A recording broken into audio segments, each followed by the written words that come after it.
Whether it's US government, national security, federal civilian, whatsoever, the complexity is enormous. The field is growing, it's getting fragmented a lot. There's really no one framework for all.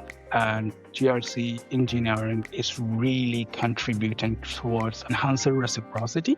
Some of us that used to play in mission-driven sectors, whether you're talking about national security or global critical infrastructure, the definition of value will always look different from the commercial space. In the commercial world, value is usually measured in money, time to value, speed, market share, competitive differentiation, and all of that. In mission-driven environments, you tend to find value from trust, resilience, mission assurance.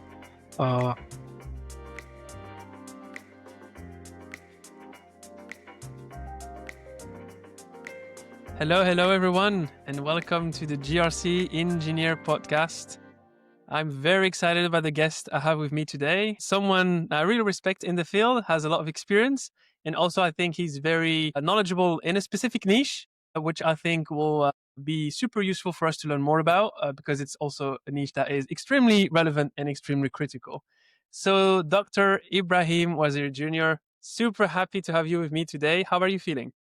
I'm good. Thank you so much, Ayub.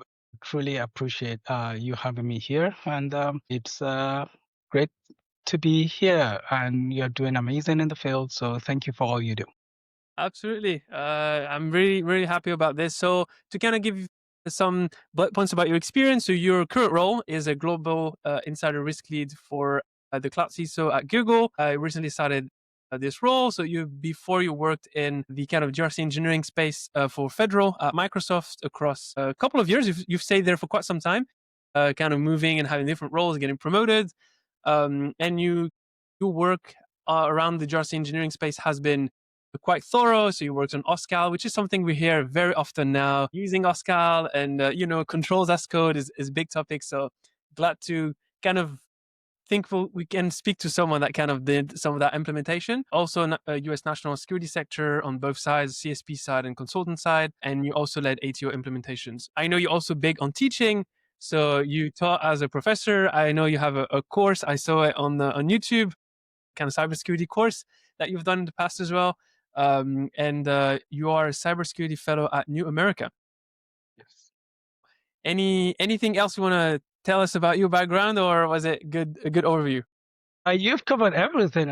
Thank you so much. That's And you have a actually PhD as well. perfect. You should That's talk. You also have a PhD in cybersecurity. So I that's mean, a lot of people do, but yeah. I don't. Actually covered everything. So thank you. Thank you so much. I think as you're talking, actually thinking about it, it seems like, wow. Yeah. But yeah. Thank you. No Appreciate it. worries. Also really grateful for having people like you in the space. You've bringing a lot of awareness in the space and educating a lot of people on GRC engineering. So we're seeing more new faces in the field. So thank you. Thank you for everything you do. Yeah, of course, it's been a team effort, and I do think that what I like about the podcast as well is I can kind of share the voices of people I really respect and I think have a lot to say, but maybe haven't been as kind of public about what they've done and like the experience. So I want Now more you're of that. talking about me not being public. Yeah. In a sense, I think you should speak more about GRC engineering. This is Uh, what I'm saying. So the first question I like to ask my guest is kind of their story around GRC and their story around how they came across the field. So you've had quite a long experience already in tech and in security. How did GRC play in your experience, and how did you come across it? Interesting. Actually, I'll take a step back into how I actually got into the US government entirely. Yeah, my entry into the US government cybersecurity sector entirely actually began in 2012, 2013. This was during my master's program.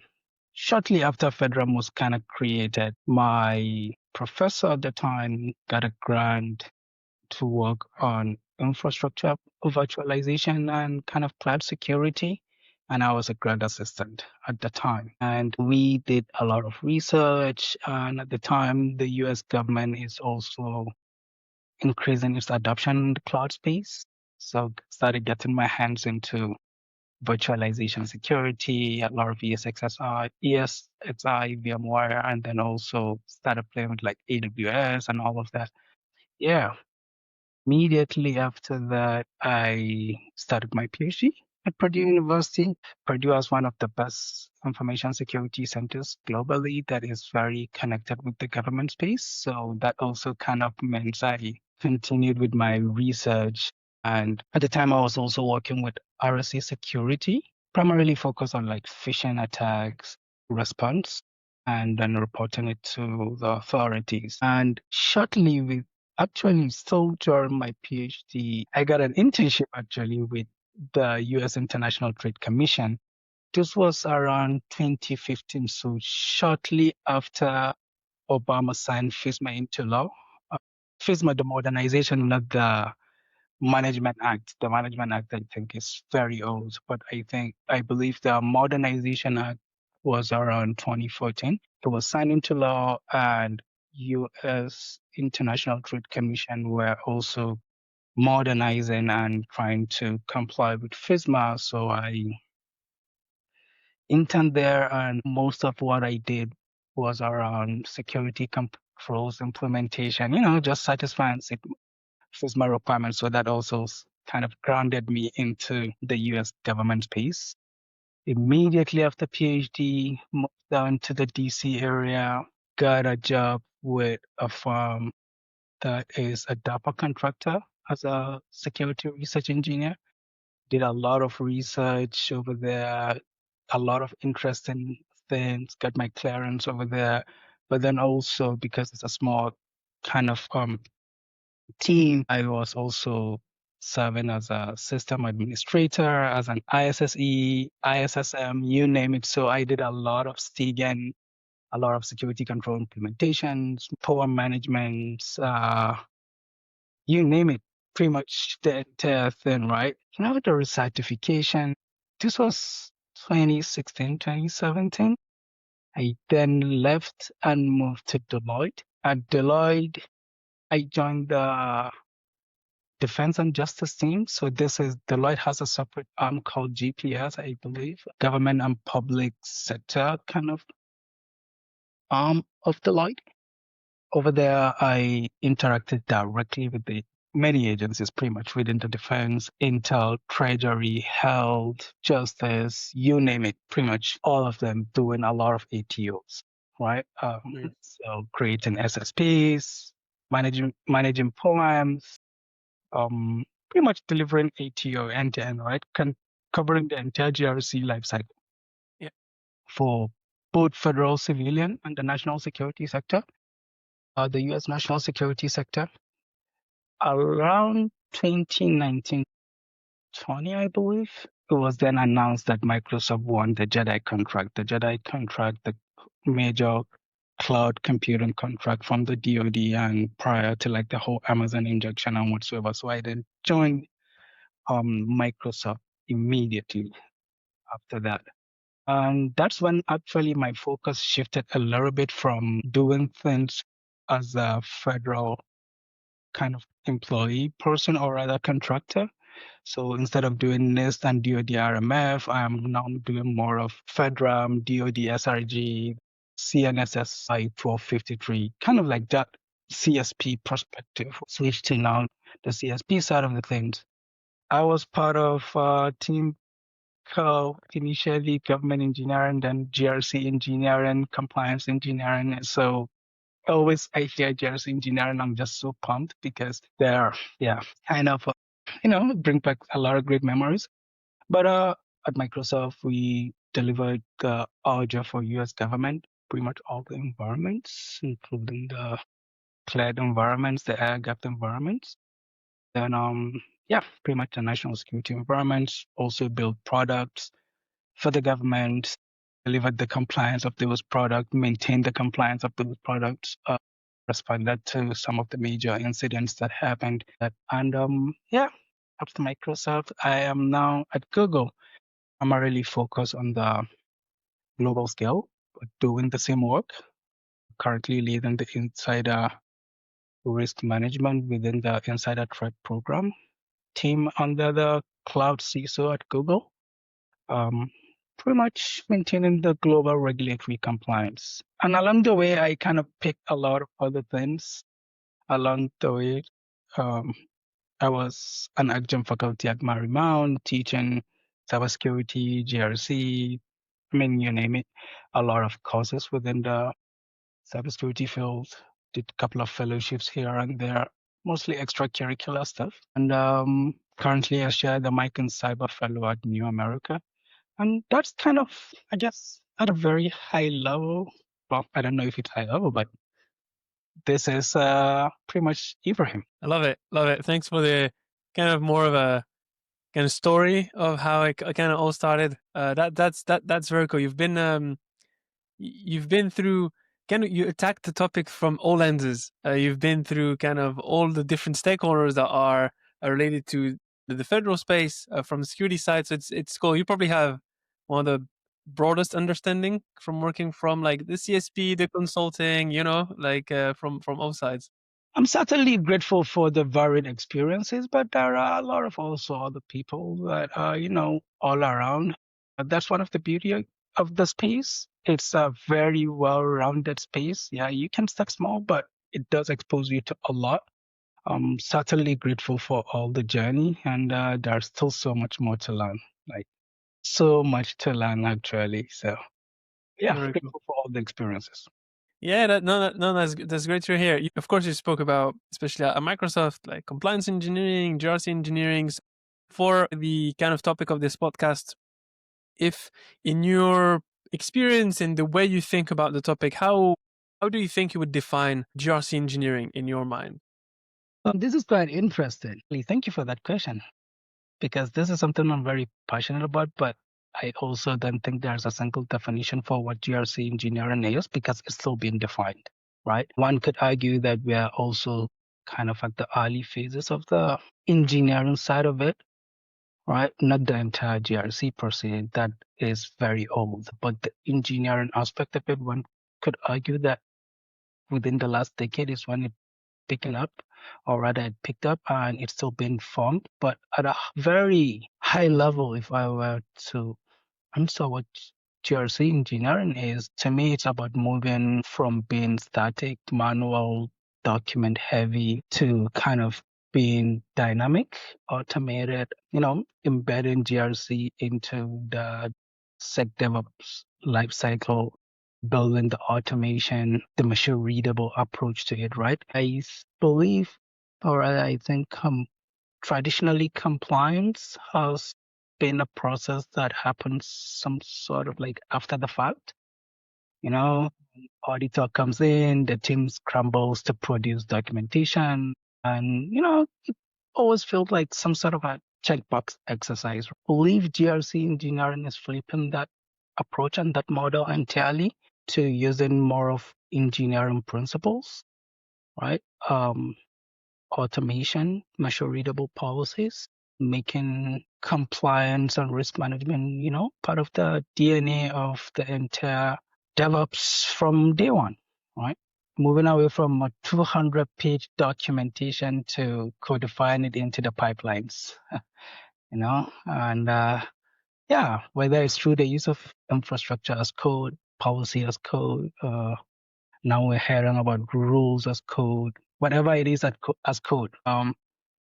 Automated control testing, API everywhere, Yeah, that to me is what, GRC engineering is. Makes sense. I do agree. I think kind of the push for having as much of the kind of, especially compliance artifacts as code or in machine readable formats is really kind of pushing for more consistency in outcomes and ensuring also that all the process can be repeatable as well. Just because if everyone is testing differently and they test through, they kind of have a Word file or they have the kind of testing plan and they go through each step and take screenshots. The assurance is low, but the consistency is also low.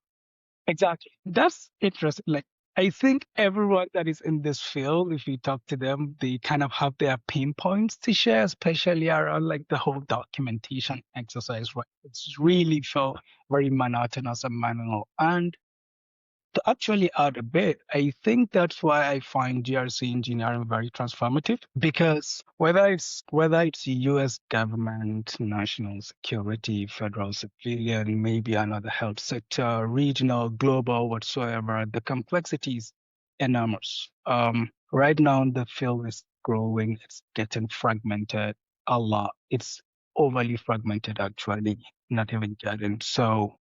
There's really no one framework for all, none of that. And GRC engineering is really contributing towards, I wouldn't say unifying it, but towards simplifying or at least enhancing reciprocity.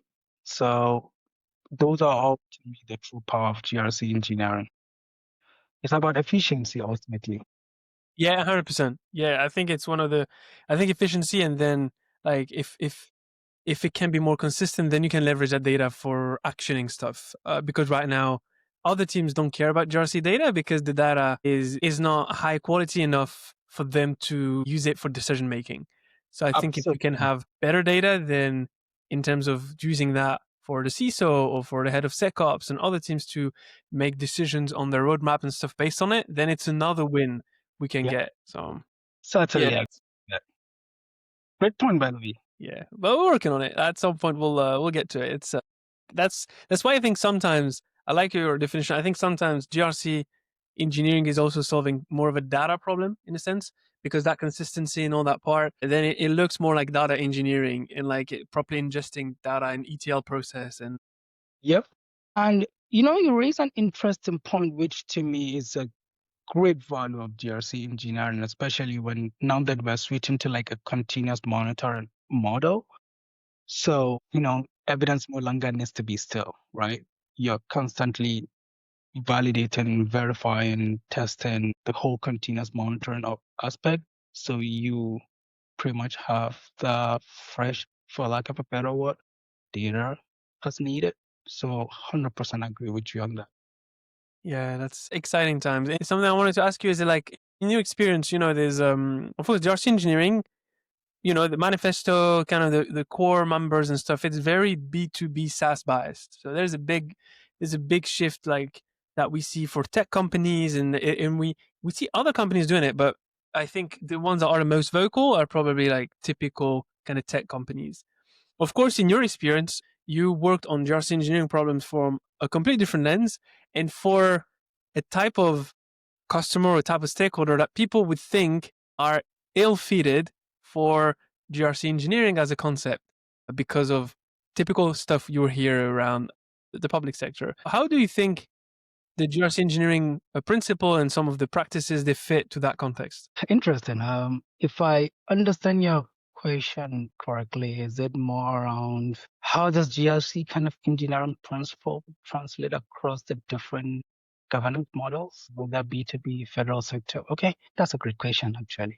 Because it used to be challenging with GRC only, but with the whole GRC engineering, and that's also another reason why GRC is so important today, right? GRC engineering is so important today. It kind of because while a lot of culture, process, and governance model might differ. Honestly, I see that security and compliance kind of share the same underlying principles and, the same DNA. So whether it's the US federal systems or APPI in Japan or GDPR, EU, UK, or even um, uh, the NDPA in Nigeria, or you name it, right? I think they all kind of share a common DNA. And so for context, I will say in the US federal system, for example, you kind of have a very highly prescriptive frameworks like NES, FedRAM, DOD, These are very matured, very spelled out, right, in details, all the way down to the control implementation. They don't talk about the how per se, how to implement. That's that flexibility, but it does get into how it should be tested, right? Whereas if you look at it from a global landscape, most are kind of like principle based approach, such as like GDPR is just, emphasizes more on the outcomes and accountability to demonstrate rather than fixed checklists per se. So in my opinion, I would say GRC engineering kind of allows you to bridge those in two or three forms. I will say first, first you kind of abstract the requirements across, right, into some sort of a common control framework. So whether it's wherever it is, you have to kind of have a common control framework, and then that kind of becomes your source of truth. And second, you look into mapping each of those controls across specific regulations. As an organization, if you have your baseline controls that you have identified as, within the organization, and then you begin looking at it, how does it map to the different regulatory regimes, right? So whether it's mapping to NIST 800-53 or mapping it to ISO or whichever one it is, right? But then the key aspect where GRC engineering comes heavily into the picture is operationalizing them, right? How do you actually operationalize all of these different ones, especially like through automation, through embedding it into your DevOps lifecycle? And how can you leverage existing, enforcement to satisfy all the regulatory requirements? For just example, if you satisfy certain US federal requirements, but then you also have another global requirements such as GDPR, or I would say regional requirements such as GDPR. How do you leverage what you have done here to kind of satisfy those, right? To me, those are all additional values of GRC engineering and how it's being used to kind of translate across the different governance engineering models. But again, there's really no one way. And what we are also seeing is a lot of organizations, due to their uniqueness and the nature of their business operations, or rather their mission and objectives, they constantly tailoring what their common control frameworks look like, right? Since no two organizations are the same. As a result, there could be many approach and methodologies towards the deployment of GRC engineering. But the key thing, and I know now we're becoming more like discussing more of the tactical side of things, but as I mentioned earlier, the key thing, irrespective of the regulation, whether you're doing it for the intelligence sector or you're doing it for the Library of Congress, or you're deploying it across the Atlantic for UK CTP, it doesn't matter. Ultimately, it's in terms of the principles, right? The underlying principles of security and compliance usually share a common DNA. The implementation might differ, and that's more of that tactical approach. And that's why we need more professionals in the field that kind of understand the different regulatory requirements at the tactical level as well, not just the high levels. So Yeah, that's my understanding. yeah, I like it. I think in a sense, you spoke about it as well. Like some of those frameworks that you have to abide by in a kind of a more public sector, like federal context, a lot more prescriptive, as you said. And the more prescriptive they are potentially, there's less abstraction, so it's easier Yeah, to automate. yeah, Whereas if you're high level, SOC 2 is like extremely high level, but even ISO that has maybe a bit more guidance between an ISO control and an implementation of that control in your environment, there's quite a few layers you have to kind of peel to kind of make it work. Whereas when I sometimes read 800 171 or some of these ones, like it's a lot more in detail, a lot more prescriptive. And me, from as an outsider, kind of more ISO based, like European, when I see all the details sometimes in some of the NIST publications, I'm thinking that's why OSCAL also makes sense. Like you can easily embed that as something that is machine readable because Mhm. guidance is so detailed and so like specific compared to some of the other frameworks. Absolutely. And you have to also consider that NIST is kind of like a pioneer in the space, including like DoD, yes, DoD. And the maturity in that space is so vast that I might be biased, but to me, it's the most conclusive regulatory framework that I've played. right? So certainly, like it's so nuanced that it's amazing. I 100% agree with you in terms of making automation easier. There are certain, well, people differ, but I will say to a certain degree, it's also, it might seem complex, but it also makes learning it easier because there's so much guidance out there to do. Yeah, I agree with you on that. Um, Certainly, initiatives like Oscar are transforming it. Like recently, Federal announced the 20X, and I've started seeing some quick wins. I absolutely love it. So it's also kind of funny when I hear people say the government space does not innovate. I kind of disagree.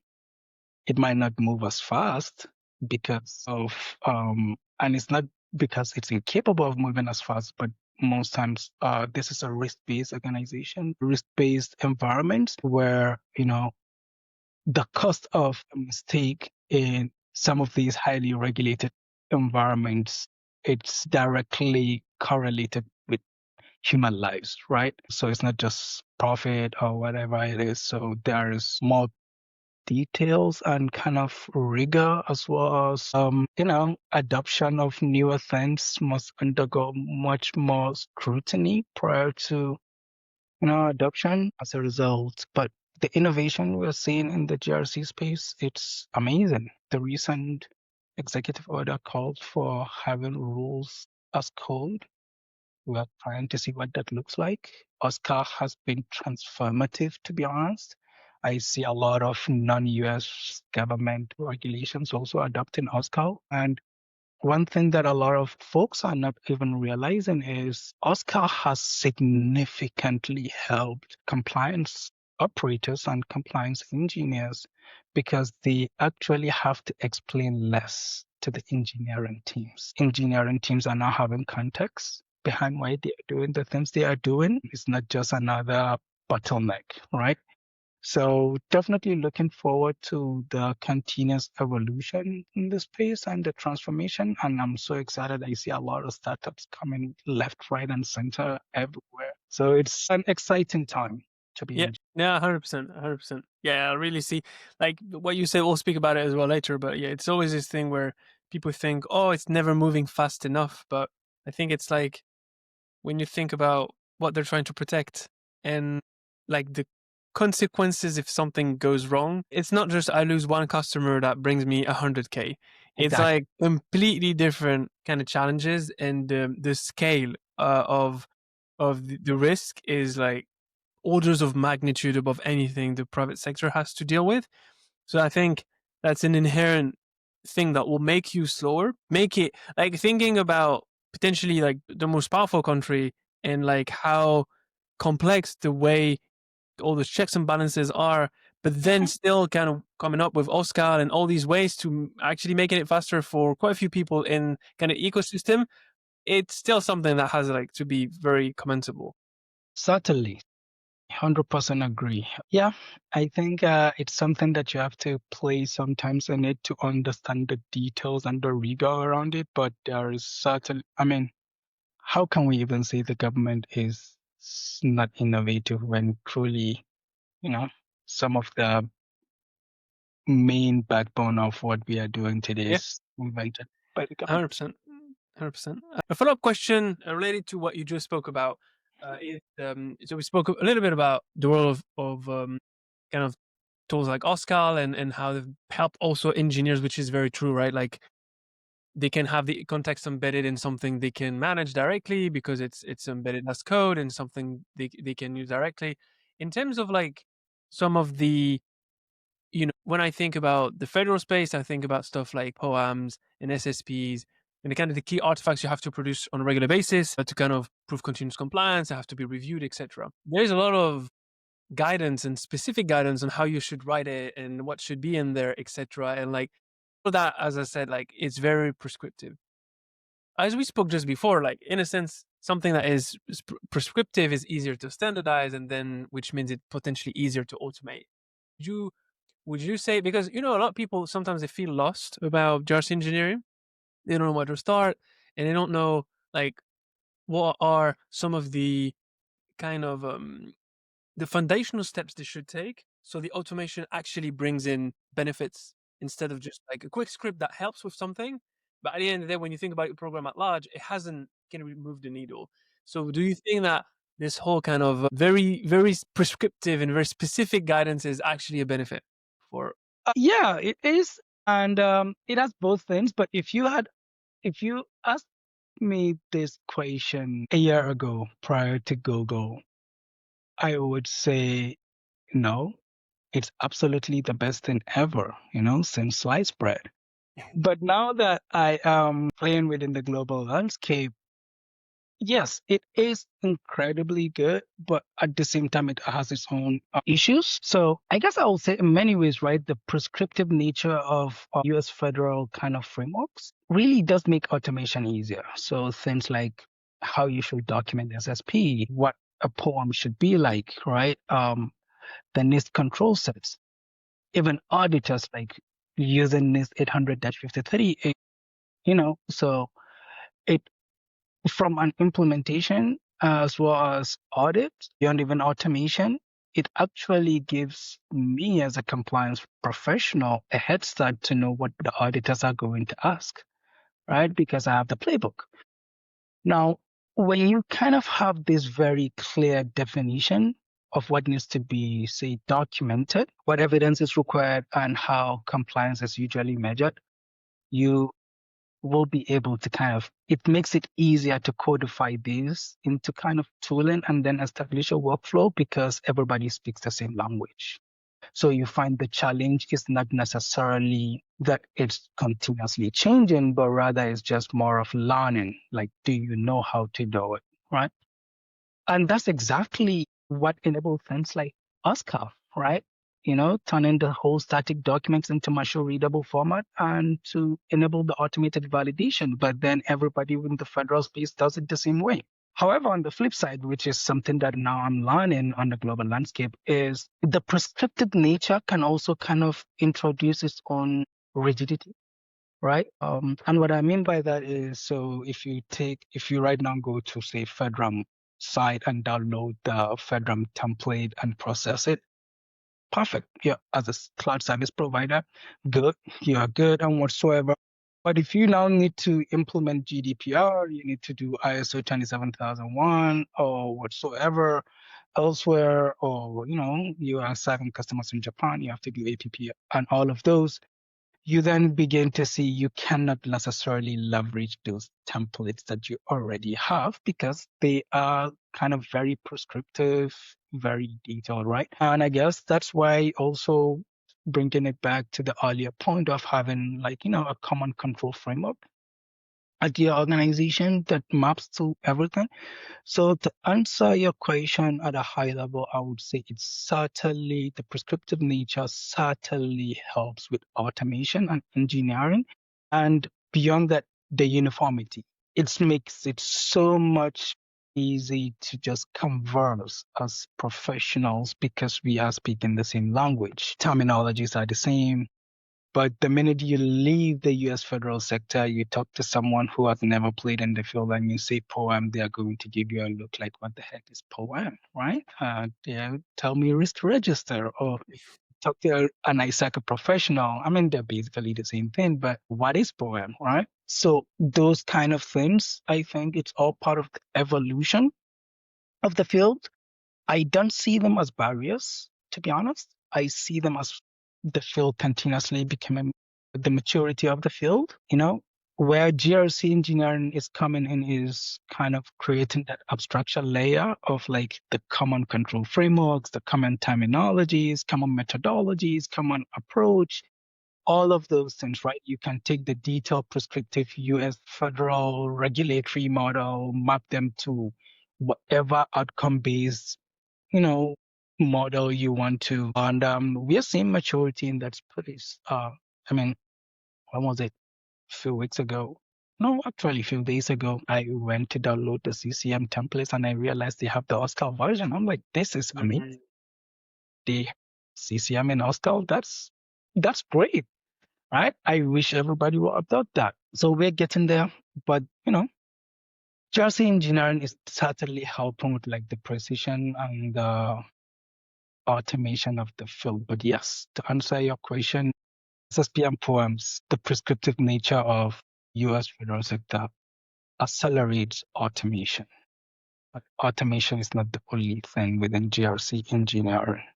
So we Yeah. do need to, like, we are maturing to get there. Yeah, 100%. Yeah, very, very, very good points. And yeah, of course, as you said, there's always the flip side, which people like, depending on which school of thought you are, like you hate frameworks that are wishy-washy because you want them to provide more assurance, to be more detailed. And then when they're too detailed, you don't like them because they can't fit to a specific context. So there's like, it's very tough to find the right level. And I think it's contextual.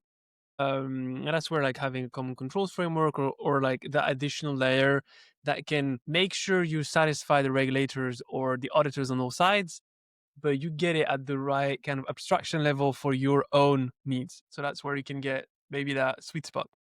Certainly, and at the risk of sounding as if I'm a psychologist, which I am not, but I think there's a bit of a correlation between individual personality with their preference for certain frameworks. Interesting. People that love the check and balances, like, the checkbox approach will absolutely love Nest and all of that. And people that love the flexibility and innovative approach of, let me explore it my own way will certainly be more drawn to things like GDPR that are very outcome based.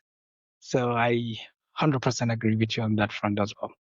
Yeah, it's the personality type. I think, in my experience, I think it's very true. It Don't really hold me to that though. no. But we have to kind of justify all of this, all that work that we spend on these. What is very interesting to me is, we always think about like, how do you prove the business value? How do you prove we're impacting the bottom line? And I'm like, what about when there is no bottom line? What about where at the end of the year, you don't have this line that says, this is the turnover of the company, this is how much we made? When you're trying to kind of fulfill a mission, like you have an objective for your work, and that objective is not directly correlated to like a P&L statement. Um, how how do you prove, in a sense, the value and also like the need for that approach when you can't really use those typical ways of provide like a showcasing value that we use in the private sector? How do you frame it? Oh, I guess I will start by the way, I was smiling and laughing because this is a common thing that we face for some of us that have been within the government side of things, right? You hear things around profit, around numbers, around money, especially for profit organizations and whatsoever. And not every sector is kind of quantitative. Some metrics are meant to be qualitative. But we do hear that, especially like in some of us that are more that used to play in like mission driven sectors, whether you're talking about national security or global critical infrastructure, the definition of value will always look different from the commercial space, right? Where it's very money driven. I think in the commercial world, value is usually measured in money, time to value, speed, market share, competitive differentiation, and all of that. In mission driven environments, you tend to kind of find value from a trust perspective, resilience, mission assurance.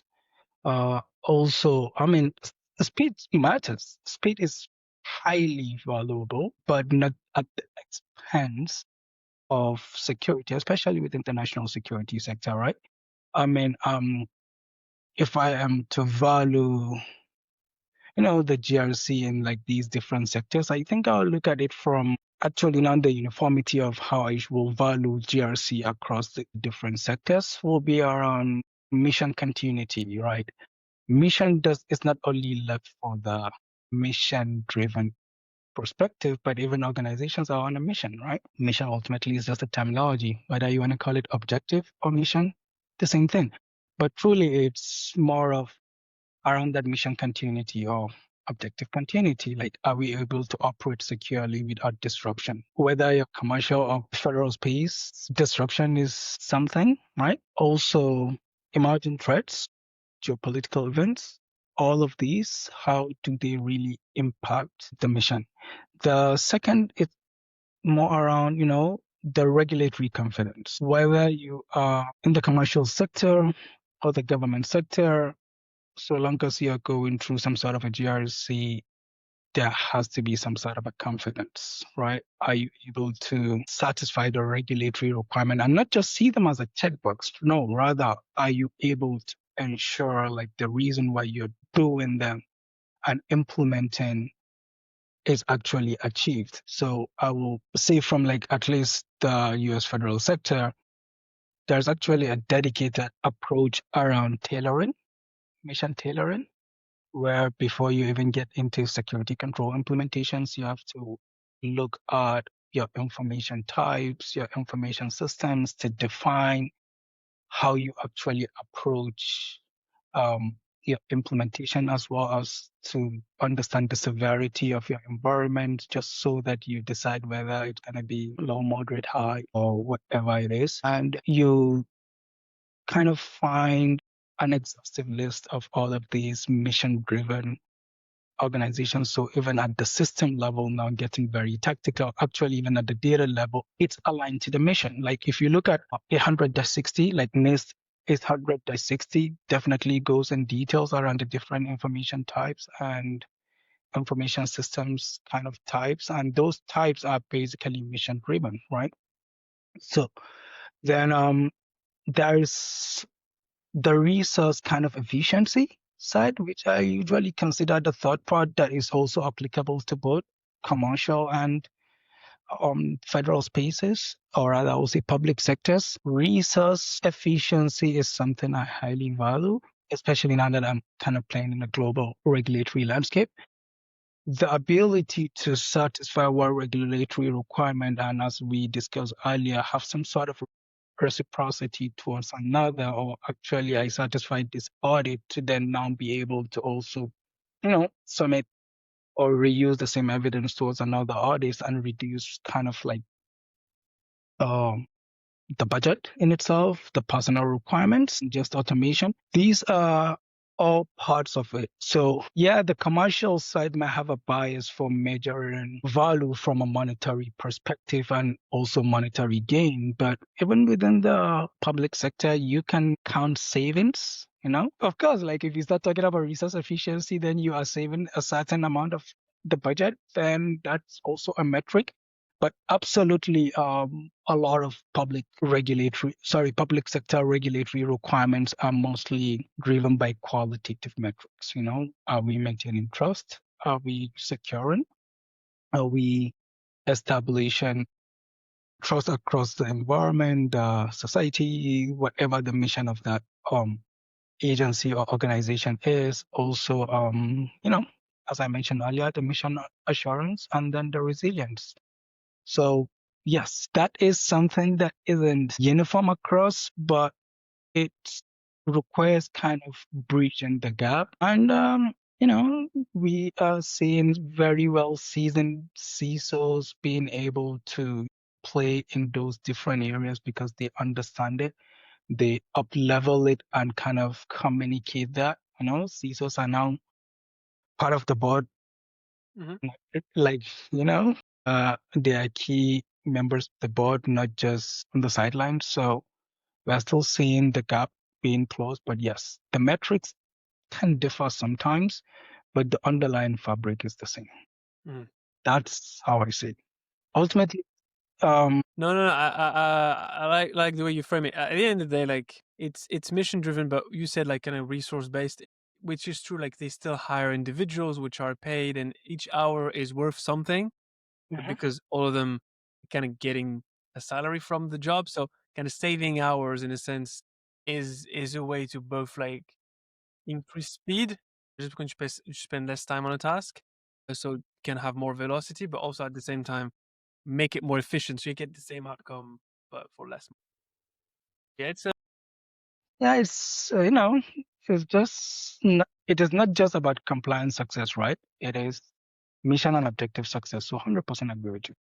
yeah. So that makes a ton of sense.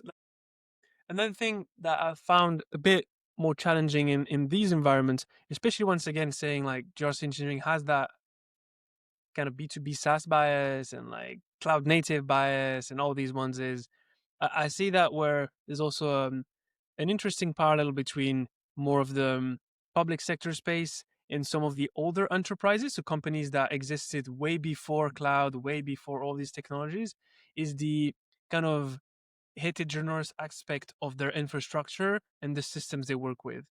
So I had someone in the podcast 2 episodes ago, used to be the CISO of IKEA. Hmm. And the issue is like they are in 60, 70 countries, and then they have a headquarter that has a tech stack, and then each entity at the kind of country level has a different tech stack. And I think when I think about the federal government and other kind of public sector space, like there's also this kind of different agencies having different tech stacks and not being able to kind of easily pull that information. Not everything has like a super nice API with like great documentation that you can download or and all that. So you're working, but at the same time, I'm like, that's where GRC engineering is the most needed because that's where the transformation in terms of speed and efficiency and quality of data is the highest compared to an environment which already has full API coverage, cloud native, where like almost the native tools you already get from the CSPs, etc., Mhm. you already get 90% of the way. But when you have to do the work and kind of build those systems and create that kind of architecture, that's where really it's both more challenging, but I think also more rewarding. Absolutely agree. Yes, certainly. And I mean, as you're saying this, I was thinking of, air gap environments, right? Because not every environment gives you kind of like the luxury of always on connectivity. So, yeah, without getting into technical implementation stuff, but also this is the part where, you have to adapt the how, without compromising on the what. So the how will continuously change the uniqueness of your environment, the difference in architectural design. If you're in an air gap environment where you're not completely isolated, probably you build from scratch over there without much connectivity. The how will always evolve, and we want that. How we do things will always evolve, right? I mean, hey, we have cloud and air gap environments. How about that? So I believe we'll get there, right? But designing for interoperability, especially at the data level, is not applicable to all environments. And I think it's understood clearly, especially in, as you highly mentioned, like highly regulated sectors, air gap environments, isolated environments. Interoperability and parity are not meant to be achieved as if it's outside. And yes, speed is not a priority as much in those places, or rather, scratch that actually. I wouldn't say speed is not a priority, but I would say more of the mission, the security, confidentiality, integrity are mostly more of a priority than availability occasionally in those environments, but it depends. Also, once you are in isolated environments or kind of low, limited infrastructure environments, you have to also shift your authorization and automation boundary. The same way your authorization boundary will shift, I think your automation will shift as well, right? Because as much as GRC engineering is really expanding and unifying things, we still work within a certain authorization boundary that all other connectivity, whether through, some sort of an ISA, kind of like interconnected security agreements or whatever it is, there has to be some sort of authorization boundary. And with approvals, you could get integrations beyond your own authorization boundaries, absolutely, and understandings, but still within the air gap same concepts and with the limited, or rather, I will say with the limited infrastructure environment, same concepts apply, where you are architecting based on your authorization boundary. And that also becomes, for lack of a better word, since we have not come up with one, becomes your engineering boundary, Mhm. rather your GRC boundary, where you are in full control of how it goes. So maybe then you begin to do things in isolation and identify a way to maintain parity with outside, but you build for resilience over speed in those environments. insight. Now, in the commercial sector, this is actually an interesting question because I would love to also know how do you, expedite speed and GRC engineering in commercial sectors that are limited by infrastructure and connectivity. Yeah, that's I think is a interesting place to explore. Don't have the answers to that, but Yeah, 100%. I think, in a sense, the public sector space can almost like learn in tandem with some of the financial services institution, some of the healthcare institution, and also some of the more like example of retail, but other industries where like the environment complexity is extremely high, and like lift and shift, and you just like shut off all the legacy and you move everything like it doesn't exist, right? Because at the end of the day, like if you have to maintain your systems, or like for example public sector, or like some systems have to be up at all times, or yeah, like the migration is like so potentially like damaging if something goes well and data goes wrong, or data gets corrupted, that at some point like it's too complex to fail, so it has to stay where it is and you have to create the boundaries around it. So I think that's where, as you said, like that's where the kind of challenges change. And I think a lot of the things I see in that space is more orchestration. So it's yeah, like working around the current setup and yep, leveraging the current tech stack. And sometimes it's more of like this then that workflows, where when kind of webhook approach, where you do this in this system that triggers something in another system, instead of like true connectivity in a sense where you pull from all these APIs continuously, etc. Just because that's bringing you benefit, but it works within the boundaries and the constraints of your tech stack and also of the responsibilities. absolutely, absolutely. Yeah, I think the field will definitely benefit from, again, for lack of a term for those, but we do need architects, GRC architects in the field that are just focused on helping engineer the space. But yes, Yeah, I agree 100%. I think as more companies adopt GRC engineering, I think they'll get the quick wins. And I think after the quick wins is when it gets really challenging. And there's a lot more philosophical questions around like if you continuously monitor, but no one is actually leveraging that data, then should you pull at all times from those data sources because you potentially increase the attack surface. So it's almost like you need the right mindset, the right team, and be able to also like ingest and action all that data before you actually automate. So it's like getting the building blocks right. And then the actual writing of the code or like the script itself is often the easy part. Even though people might think it's like super challenging, I think getting everything else right is what's tough because often you work with other humans and it's not easy. yeah, that's true. That's true. That's true. But hey, that's the beauty of it, right? If it were easy, we wouldn't be here.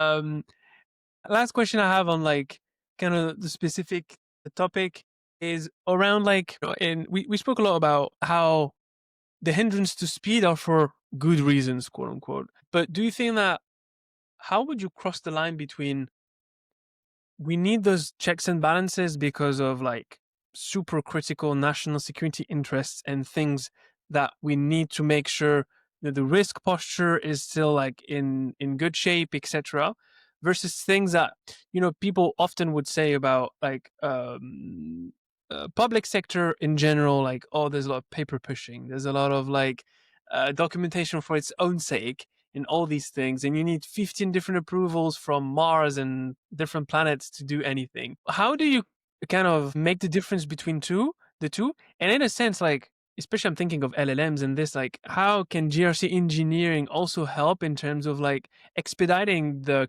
key parts that need to exist for good reasons, but are still super time consuming?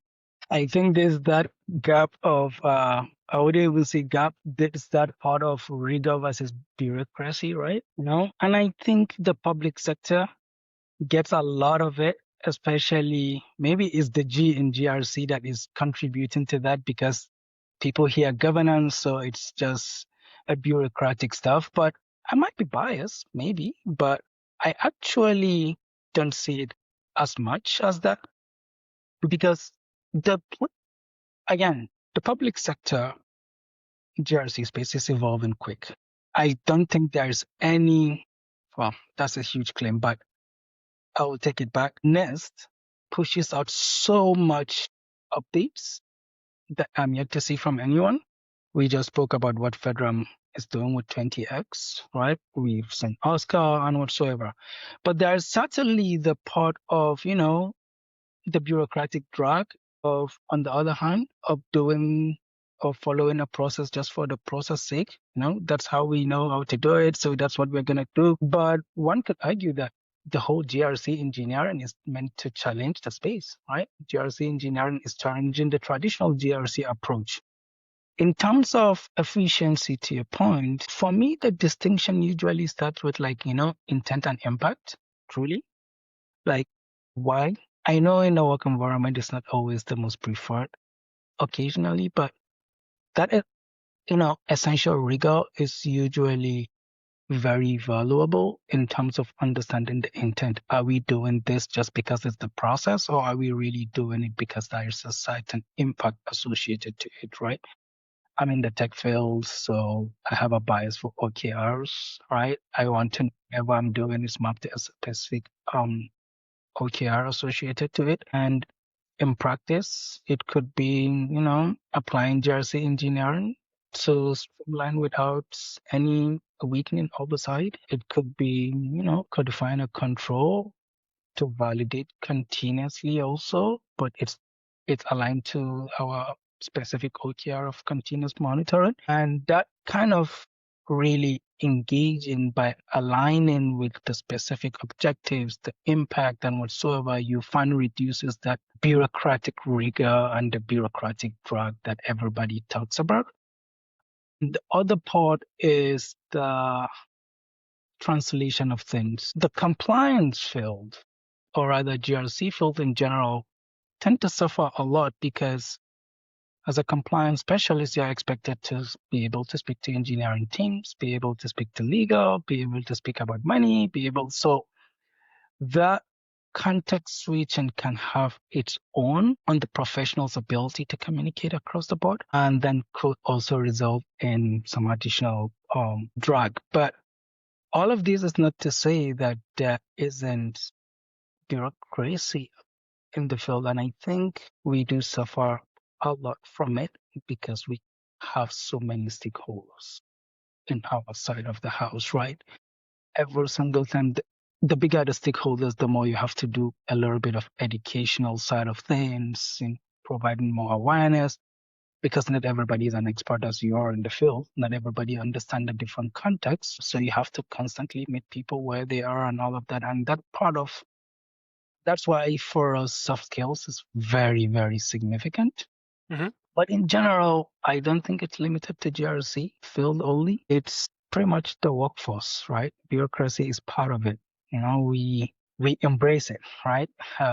But when GRC is done right, I believe it enables innovation. It doesn't slow it. So the ability to connect security and compliance to the innovative or objective or mission of an organization is incredibly valuable in reducing the drag that we actually witness. And of course, GRC engineering is helping us to circumvent the entire need to talk.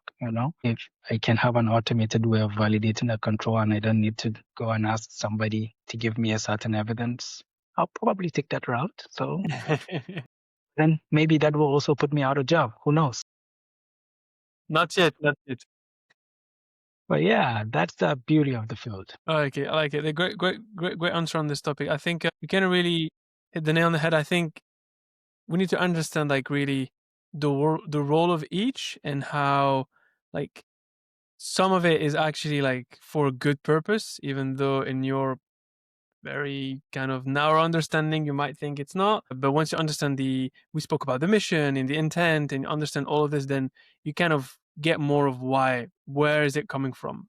So yeah, it's been very valuable. In terms of kind of a last question that is more kind of woo woo in a sense, thinking about the future and where is it heading. What do you think? I would ask two questions. One is, where do you think GRC engineering is heading, especially in these contexts that you are very familiar with? And I'll ask almost the reverse question. If there is a delta between that and where you think it should be heading, what is it and why? Brilliant question. The former question is easy. The latter, I've actually never thought of it. But let's see, But yeah, this is actually a great way to close because, yeah, definitely I appreciate the opportunity to share like my perspective on the forward looking. One, certainly without a doubt, there is regulatory acceleration. I think we're entering a new era of new regulations. Before there used to be this saying like, oh, regulatory stuff are catching up and whatsoever. But with LLMs, AI, and everything today, we are seeing, you just make a little noise, and before you realize it, the regulations are just out there, like comply with this, do this, XYZ. I mean, Europe is even, this more than I do, I believe. But so certainly with that regulatory acceleration, I love it. Don't get me wrong. I'm not saying I love the overly regulated space or not, but I do love the acceleration that I'm seeing in the space. Certainly, we are also seeing acceleration in the need to be in compliance.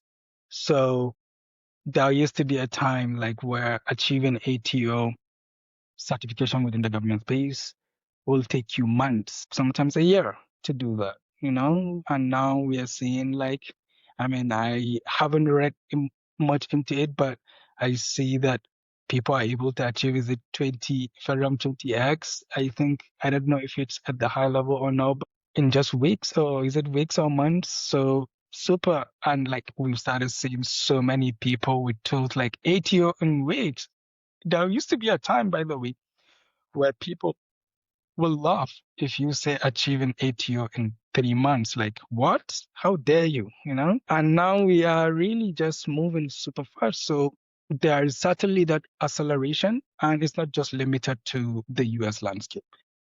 The second is the something I've always loved, I've always been passionate about, whatever it is as code. Anything as code, whether it's policy, whether it's infrastructure, whether it's rules as code, your documents as code, you name it. I want to actually see us move away from authoring in rich text formats documentation to, more plain text or whatever it is. Even if people adopt Markdown as the easiest one, I don't mind writing it in even JSON, it will be amazing to make it something machine readable, right? Having your entire SSP in JSON. I mean, that's basically Oscar. So I think that we will keep seeing the growth because it's absolutely needed with the whole GRC engineering effort and the proliferation of like all of these new startups. We'll see so much growth on that side. The third one, I haven't heard much about it, but it's a pain point. Slowly it's becoming, and I'm just learning about this now that I've switched more to like the global landscape, which is the global harmonization. I think we will soon be getting exhausted by having to satisfy so many regulatory requirements just to achieve the same thing. I don't know if we will have some initiative towards harmonizing the methodology across, or maybe it will be regional. I don't know how yet, but certainly there is a pain point right now that is being felt, especially across organizations that, sorry, especially for organizations that plays across the entire global landscape, right? Where wherever it is you're operating, you have to be in compliance with their own regulatory requirements. It's becoming a significant pain. So we're looking forward to how that will, normalize, as well as maybe some sort of a harmonization. Now, with regards to, I don't know. I don't think I have any objection to where I see the field heading. Truly, I am loving it. I don't think so. My view is whatever is happening, as long as it's pushing us forward, then I'm open to it. Now, in terms of prioritization, that is different. If you ask me, like, what should be prioritized, I will answer it based on my own perspective and my own pain points and my own current challenges, which right now, honestly, is I would love to see some sort of uniformity and harmonization across the global landscape because I'm dealing with that right now. Certainly, could be there was a time where I would love to see every single way of doing things be in form of Oscar, in form of machine as code, but I've kind of really past that at this point. But right now in the global landscape, it's exhausting having to satisfy every single regulation. And there are hundreds of it, right? Which could be unified to a certain degree. So we're seeing the space, we're seeing what will happen. Definitely nothing that I'm against, but I have my biases for in terms of prioritization. I think those are some of the things I'm seeing in the field as it moves forward. And of course, there is the startup world. I'm absolutely loving how I'm seeing every single new startup coming up with their own methodologies, with their own tooling. And, it's exciting times, truly, truly, to be in GRC engineering. I agree. I agree and agree with the point you mentioned about startups and stuff. I think every new YC batch, there's a new compliance company that came up and then they raise all money and they try and solve the problem, which is good. Like now there's a lot more Yeah, brain power that is used to solve GRC problems, which was not really the case a couple years ago. I think no one really cared. But as people in the field kind of started to see the worst of like working through that, they actually, hey, oh, maybe I should actually start a solution to solve this problem. So I absolutely. think the pain kind of created the market, which is good to see because now there's so many talented individuals and teams trying to solve this, which is for all of our benefits. Yep, absolutely. Yeah, it's certainly an exciting time and definitely looking for new people also in the field, certainly. And thanks a lot to all the people like you that are really bringing so much awareness to GRC engineering. And yeah, it's actually really exciting to be in the cybersecurity GRC landscape right now. I agree. I agree 100%. That was a very insightful conversation. I learned a lot even myself because it's an area where my kind of knowledge is maybe either a bit rusty or just haven't been in that space, right? So it's been very interesting to kind of see Josh engineering from different lenses and a different perspective. But I do see a lot of the stuff you spoke about can be still very valuable even in the context of private sector, because I think some of these principles they become more true as you scale. I think in a sense public sector is the ultimate scale. It's like there's no bigger company in a sense. So I think it's almost like kind of the challenges of working with systems that are so complex and so interrelated and at the same time can't really speak to one another. Yeah. It's been very very insightful. And I'm sure all the listeners will really enjoy the conversation. Well, thank you so much for having me. Truly appreciate and thank you for giving me the opportunity to share the little that I've kind of know within national security as well as the global landscape. And as I mentioned earlier, truly it's first an honor to finally meet you, but then also thank you for all that you do in the space. I've been following your work and absolutely brilliant and looking more of it. Appreciate it. Thanks a lot. Last point: where can people find you? Like if they want to learn more about you or reach out, where can they speak to you? I'm on LinkedIn. I'm absolutely available on LinkedIn. And yeah, that's, I guess, is the easiest way to definitely connect. And I'm definitely looking forward to connecting with others as well in the space. Definitely. Nice. I can vouch. Ibrahim is an amazing guy. Feel free to reach out. He Yeah, has great advice, and he's super sharp as well. So, feel thank free you. to reach out to him. He's definitely a lot more kind of knowledgeable that what people think. I think they can get a lot of value, and I can vouch for it 100%.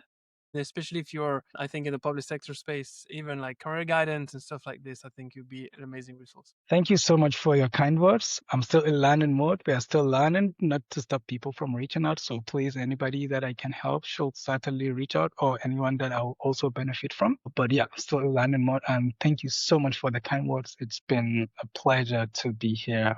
Absolutely exciting. Amazing. Thank you. Thanks for taking the time. And yeah, Then, and see you have a soon. good one. Thank you. Take care. Bye.